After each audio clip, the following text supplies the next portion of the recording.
오늘 우리가 함께 나눌 말씀은 여호수아 22장 34절입니다. 르우벤 자손과 갓 자손이 그 제단을 엣이라 불렀으니 우리 사이에 이 제단은 여호와께서 하나님이 되시는 증거라 함이었더라. 아멘. 오늘 우리가 함께 나누는 본문에는 엣이라는 지명이 나오고 있습니다. 여호수아서 말씀을 쭉 읽어보면 이곳이 분쟁의 장소였다는 것을 알 수 있는데요. 가나안에 대한 정복 전쟁과 분배 과정 중에 요단강 동쪽을 분배받은 르우벤, 갓, 므낫세 반 지파의 사람들은 모든 전쟁이 끝나고 나서 요단을 건너서 자신들의 땅으로 돌아가게 되었습니다. 그런데 그때 행한 한 가지 행동이 나머지 지파 사람들의 심기를 건드리게 되는데요. 강변에 제단을 쌓은 것입니다. 당시 여호와의 제단은 실로에만 있었는데 또 다른 제단을 쌓은 것이죠. 다른 지파 사람들은요, 이것을 마치 독립을 하려는 시도인 것으로 오해하고 있습니다. 이스라엘 내에 전쟁이 일어날 위기였습니다. 하지만 요단 동쪽의 세 지파의 사정은 달랐습니다. 독립의 상징으로 제단을 쌓은 것이 아니라 한 민족임을 기억해달라는 상징으로 제단을 쌓았던 것입니다.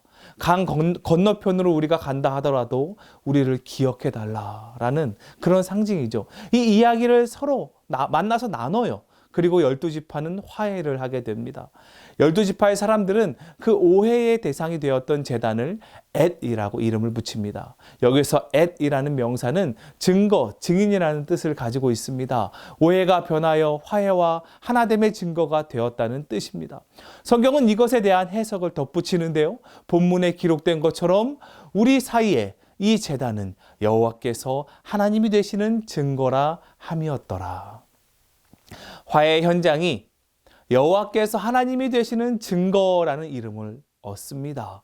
이것은 우리에게 중요한 깨달음을 줍니다. 우리는 어디서 하나님의 임재를 알 수 있을까요?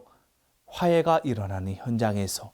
다툼이 그치고 싸움이 멈추고 용서와 화합이 시작되는 그 현장에서 하나님의 임재를 경험할 수 있다는 것입니다. 그리스도인의 삶은요, 하나님의 임재가 나타나야 하는 삶이지 않을까요? 그렇다면 어떻게 하면 우리들 안에 하나님의 임재가 나타날 수 있을까요?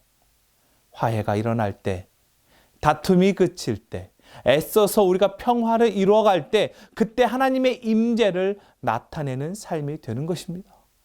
이것이 믿는 자들의 사명, 곧 우리들의 사명인 것입니다. 아시스의 성 프란체스코가 가르친 것으로 알려진 이 기도문을 함께 나누기를 원합니다. 주여, 나를 평화의 도구로 써주소서.